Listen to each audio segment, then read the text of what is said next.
Alright, welcome back to Polaris Sector. Where we left off, we had just gone through all the user interface and the game setup and all the race selection, and now we're starting gameplay. So we have here a scout ship, and here we have our home system. We are on the planet of Shartar, and we have some population extra that we're looking to colonize the galaxy with. We want to spread furballs all over the galaxy. Nobody will be safe. Alright, so let's go ahead and explore this system over here. Now, the game has been paused up until this point.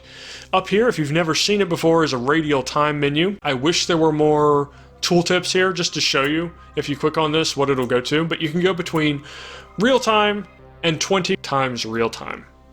So that's going to control how fast things in the galaxy move, how fast things happen. So for instance, if we go to our home world and we schedule a build, it will progress, of course, 20 times faster. But the game will automatically pause by default when anything significant happens. So it's still relatively safe to leave it at a high speed like this. We're probably going to put it in the middle here at about 6.4, and just while we get the game set up. So you'll notice that's actually pretty fast there. The ship is almost already all the way at the destination. If you didn't watch part 1 and this stuff looks confusing, you might want to go back and watch it. Otherwise, just, watch as I'm doing this and you'll get the gist of it. So I want to build a ship here. I want to build another scout because our scouts are limited by how much fuel they can carry. And I want to be exploring in multiple directions at once because otherwise these scouts are going to have to keep coming back to my home world. I want to find some good planets to colonize relatively early on. This is going to take 8 years, but since we're traveling at 6 times real time, that's not going to be too awfully long. Let's go ahead and let the ship head to this planet. Now, as soon as I give an order, the game will return to real time. Okay, wow. We have already found a planet that would be good to colonize, and that's here. We can see we have another Earth-like planet, which space cats like Earth-like planets. Although we have a distinct lack of slaves there to clean our litter box and give us kitty food and that sort of thing. We'll have to see if we can't find some other races soon, but let's head up here. That's the only other area we can explore. Now, how we can take advantage of this planet being a good planet to colonize is we can plan a colonization. And when we do this, we have a choice of what type of focus we want to give the planet. We can either use micromanagement, which means we're going to choose all the structures that go on that planet, or we can give it a focus. So what this is going to do is it's going to max out one category, and then it will apply points into the other ones. So if we were to put all of our points into agricultural, I wonder whether we'd be able to build anything but food. And this planet is probably too valuable to just use up on food. In fact, why don't we, since we have the game paused, why don't we go look at this planet, our home planet, and we notice it's really not good as a production planet. It's this jack-of-all-trades planet. It's really not good for one thing in particular. So what we might want to do is say, this is going to be our main production planet. This is really high on production, 42. That's way better than our other planets. So let's go ahead and do that, even though as of right now, we're not going to have a lot of mining going on. We're not going to have a lot of research. We're not going to have a lot of farming. Our home world, which is fully developed, can currently cover for this planet to develop as an industrialization planet. But this is all going to be production. That's what we're going to do here. We can also go down to our economic screen, and we can see all of our colonized planets, all the planets we plan on colonizing, and if we had discovered any planets that we can colonize.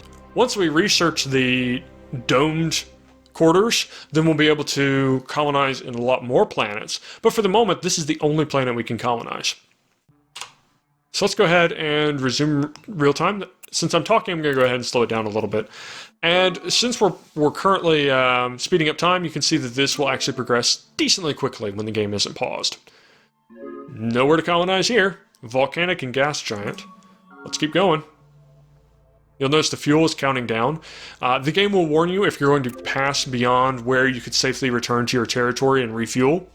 You'll see it both as a warning down here, I believe at the bottom of the screen, as well as it will ask you. It will directly pop up a box and say, hey, are you sure you want to do this? You might get stranded. And I don't know what the effect of getting stranded is. So we're just gonna go ahead and let that continue on. While we're just waiting for the other ships, let's go ahead and speed that back up. Now, there are anomalies in this game that if you have a container transport module, you can explore and potentially get these anomalies. Maybe that gives you additional research. I don't know. I've never actually captured one. Let's just keep exploring. The game hasn't warned us about our fuel use, so this should be safe to do. This little green arrow means that the system has a colonizable planet that you haven't looked at yet. Yellow arrow, I believe, means it's an unexplored star system. So we knew there was a planet here that we could colonize. This one is even better at production. 44. Ooh, but it's also good at mining and research. It would be slightly better as a production world than the other one.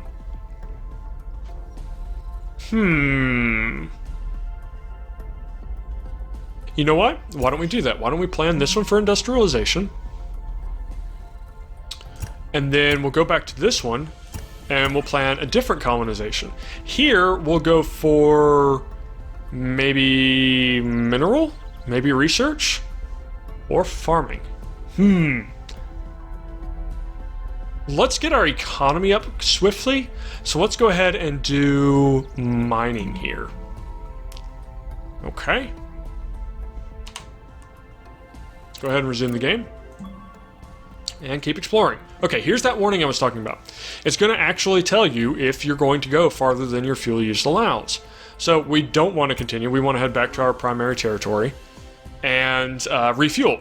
And that's why I want this other scout ship, is it's going to let me go further and further and further. Although I didn't realize that I can't explore down here. I thought I could. So we may not be able to explore very far because every time we're going to have to come up here, even if we want to come down here.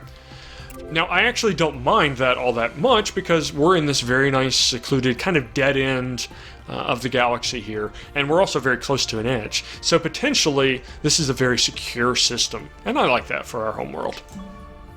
Let's head up here. It's going to take him a year to get there, so once he gets there, we'll be that much closer to building our second scout ship.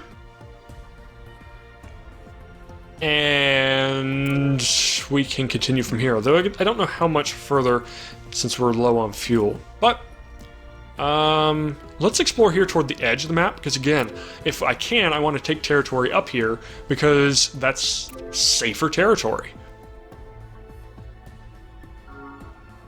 Keep exploring.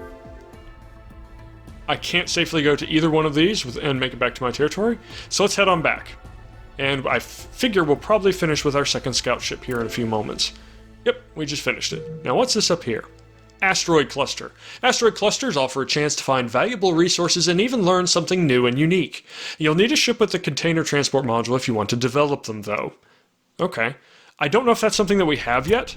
Once we get past the initial rush for colonization, we'll probably take a look at seeing if we can't exploit some of these, but at the moment, we have a new scout ship. The other thing that will happen is, you'll notice, the AI has automatically kicked over and started scheduling colonizers. We have planned colonization, and as long as we go through that planned colonization, as opposed to directly doing it ourselves, then the AI is automatically going to build colonizers, take them to somewhere that has spare population, and then ship them off to the new world. So you can trust the AI here to do some things for you. You can just say, go colonize this world, and the game will see that it happens. And I believe Distant Worlds offered a very similar thing, though most 4Xs don't. Let's go ahead and tell this guy to travel up here. These two ships will wave as they pass each other. Hi! And now that he's made it back home, he's completely refueled. So let's head over here. Now he's reached his destination. Looks like there's some more asteroids. Keep exploring. Large number of hyperspace tunnel outlets. So this is just telling you, hey, there's a strategic significance here if you didn't realize that already. Now, of course, we know this is the edge of the map, so that's of limited value, but it's nice that it tells you. Yeah, we can actually get there. I don't think we can probably get to either one of those. So let's go head back and get more fuel. Looks like we actually have 2 clusters of asteroids there. Now, the game will rapidly pick up from this point. Currently, we're still waiting even for our first colonizer, so as of the moment, there's not much to do, but it will rapidly pick up, and I suspect that we'll actually meet a new race soon.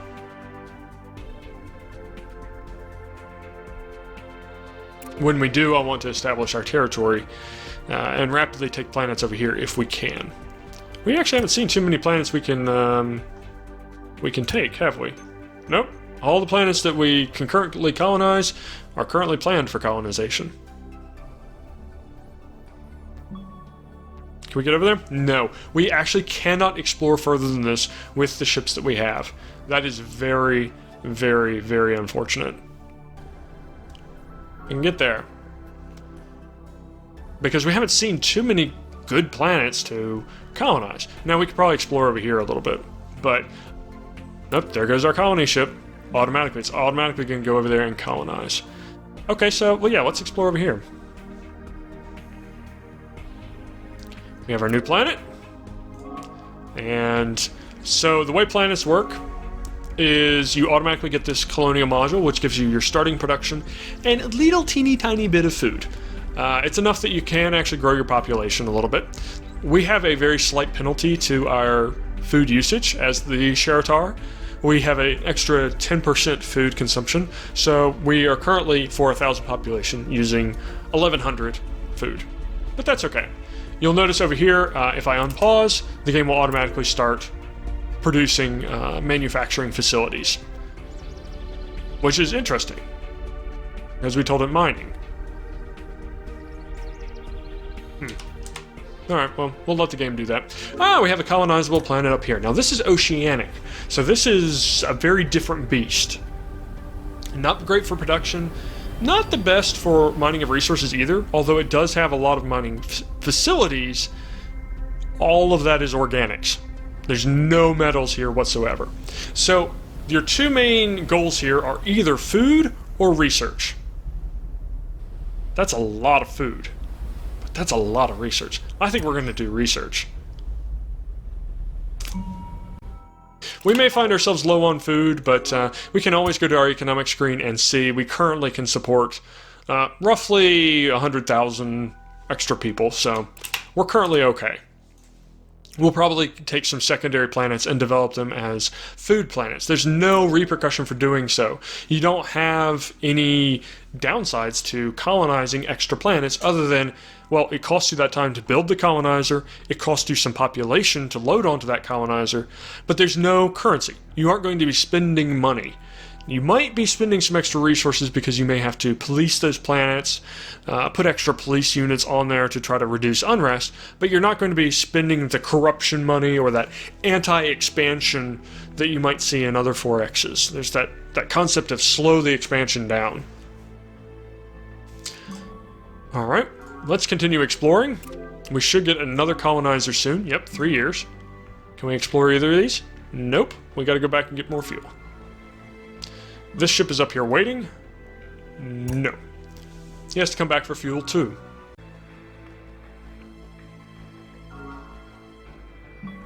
We have another colonizer, but it's interesting this one's not leaving. Let's see, why is that plan to colonize? Yep, we've already put 2 in here. Why aren't you leaving? And you're not building anything. Why not?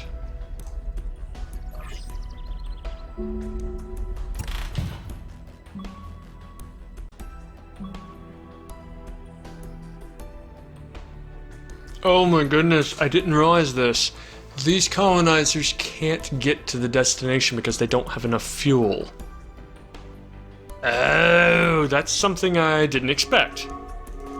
Okay, so let's go into our fleet designs here and see if we can't make another colonizer that packs a little bit more fuel on board. We can do that here. We'll take a freighter hull. We'll take our colonizer. We'll copy it. And it's going to be more expensive, so we'll create this as a clone. So the way ship designing here works is you have different decks that you can place resources are on, whether they're guns or engines and that sort of thing. This ship has 3 decks available to it, and you're going to put components here, and the different colored areas are areas that are special. For instance, if I have an engine, I can only put it in these purple areas. Though I could put any module in this area is an area that engines have to go in, if that makes sense. So we have plenty of power here, 2,000 power. Let's see if we can't get another fuel tank. Wow, we actually have a decent number of modules here. We can create tanker ships. Okay, that's actually a really interesting idea. Maybe that's what we should do. We should take off the colony modules and create a tanker. I like that idea even better. These are fuel tanks. This is a colonization module. So let's get rid of that. Rather than have the colonization module, let's have a refueling module. Put that on here. Can refuel other ships, and then we'll just put in a lot of extra fuel tanks. So this ship is going to serve as a resupply ship. This is going to serve to extend the range of our other ships, and this ship will be reusable. So we'll use this to send that colony ship out, and then come back and pick up the next one. Power is low, so we can't actually build this. We need some more nuclear reactors on board the ship. Okay, so at this point, it would take 8 years to build this ship, but it's going to be able to refuel our other ships. So here we have our first tanker. And here we ended up with a ship that has fuel pods, as well as enough power to power everything. More fuel pods. We even have a scanner on board here to try to detect some other ships that might be nearby. Okay, so let's see if we can't get some tankers. We'll have to build that at our homeworld here. And rather than building this, let's suspend that and build another ship. We'll build a tanker.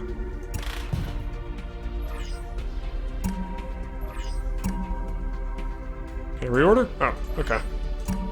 So we'll build the tanker first, and then we'll build the colonizer. And during the time that this colonizer is building, we'll send this tanker out with the other colony ship to colonize. Wish I had known about that in advance, but I didn't, so... Because I could have just built the ship with extra range in the first place. Just gonna send our scout ship back. Nothing of use there. Okay, so our scouts have fully scouted out as far as they can go without adding more fuel to them. So let's crank this speed up till we get our tanker. 4 years. 3 years. I hate waiting this long, but I don't have a choice. Well, I guess what we could do is we could look at research in the meantime. What are we looking at for research? I don't know what all these things do, to be honest. What does a gravity resonance tank do? Increase fuel density, 2 times more energy. Okay, well, that's not all that fantastic. I still want that atmospheric dome. I think we want that. Do I want these other things? Probably. Do I want it more than an atmospheric dome? I don't think so. Here in 16 years, we're going to be ready for another colonizer. So I think we're going to want to do that because we want to expand at least a few more planets because we're going to be low on food if we don't. Tanker. Come on, tanker. As soon as this tanker is done, this colonizer can head out. I don't know if it will automatically, though. It's important to note that I don't think fuel is actually one of the resources that you actually have. I don't think you need to conserve that. I think it's just a measure of how far you can actually go before you would run out.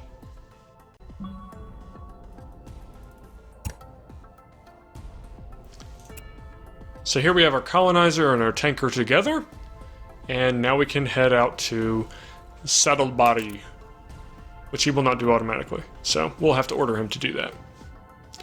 Those ships are slow. I believe, our tanker doesn't have very good engines. I might modify the design of our tanker to improve the engines, but for this tanker, it's going to be all right. We already have another colonizer. Okay. Well, let's build our first combat ship then. We still have low upkeep, so let's go ahead and just build this standard strike corvette, which you can see has on its upper decks 7 ion guns and 1 laser weapon. Want to do that just in case we run into some pirates.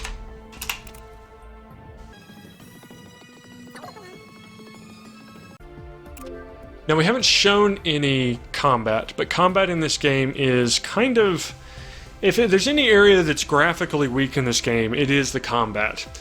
You'll notice that these ships kind of have these offset. They're not top down, they're not from the side, they're kind of that almost isometric approach. And so when you get into combat, it's not as good looking as something like Star Sector is, because they can't rotate the ships as freely as they can in Star Sector. And it's a little bit of blob versus blob. But we'll see that when we get to it. Hopefully we'll actually see some pirates soon, where we can engage in some combats, since we now have our first strike corvette.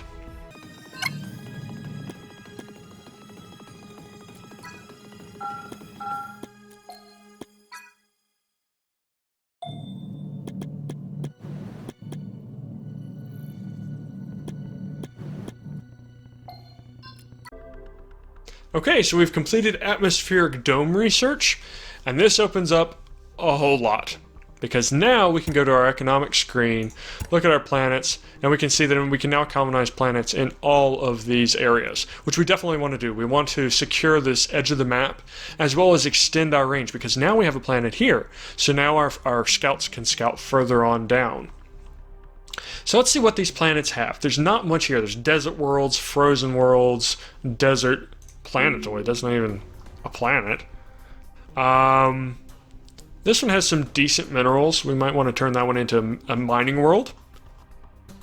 So we can take those secondary worlds, which I really feel are good for minerals in particular. But what we want to do is we want to take our scouts, and now we want to head over here. And notice the game is smart enough. It knows this is only going to take 4,000 fuel because it's going to refuel up there at Saddlebody.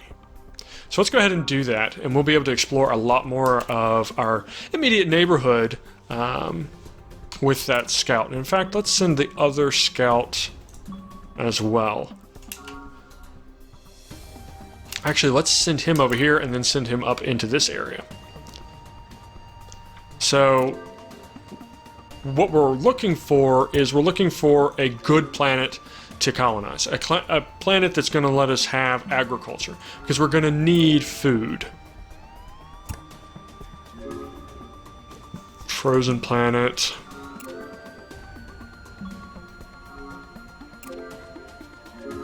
Beta Peacock. Another dead end. Okay. Wow, that ship is really slow. Okay, an oceanic. Okay, here we go. Well, we already have a pretty good research oceanic, so let's go ahead and plan a agriculture world here. We want lots of food. Okay. I really wish I had made this tanker faster, but is it even necessary now? Yeah. Okay, let's explore some more. It's a desert world. Okay, we found a wormhole. Wormholes are unstable and they can collapse, but they temporarily offer you a way for you to explore other systems. We're not actually going to do that at the moment. Okay, so we've pretty much explored over here. We haven't gotten too many other planets that are highly useful. But let's go ahead and merge these together. Our colonizer and our tanker. Okay. Colonizer and tanker, and now they are going to go to, where was our other planned colonization? Unfortunately, because they couldn't do it automatically, I appear to have to do it myself. So we want to go to Terabellum.